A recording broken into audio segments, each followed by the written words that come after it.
నేను అమ్మ కలిసి శివ్ హోమ్ వరల్డ్ అనే స్టోర్కి షాపింగ్కి వెళ్ళామని రీసెంట్గా మన ఛానల్లో ఒక వీడియో పోస్ట్ చేశాను. ఇది వచ్చేసి దాని కంటిన్యూషన్ వీడియో. మేము షాప్కి వెళ్ళేటప్పుడే మా దగ్గర ఆల్రెడీ పాడైపోయి ఉన్న బ్లాక్ మెటల్ ఐటమ్స్ కానీ ఐరన్ ఐటమ్స్ ఇవన్నీ కూడా ఎక్స్చేంజ్ ఇద్దామని తీసుకెళ్ళాము.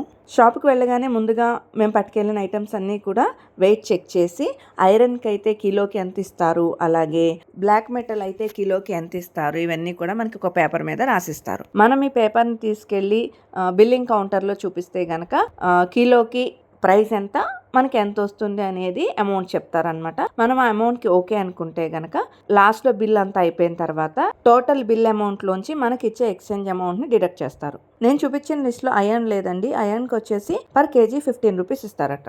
మెయిన్గా మేము వచ్చేసి కొంచెం ఎక్కువ క్వాంటిటీలో బిర్యానీ చేసేటప్పుడు పెద్ద గిన్నెలు ఉంటే బాగుంటుంది కదా, అవి తీసుకోవడానికి వెళ్ళామన్నమాట. నెక్స్ట్ వీడియోలో మరికొన్ని డీటెయిల్స్ షేర్ చేస్తాను. వీడియో నచ్చితే లైక్ చేసి సబ్స్క్రైబ్ చేసుకోండి.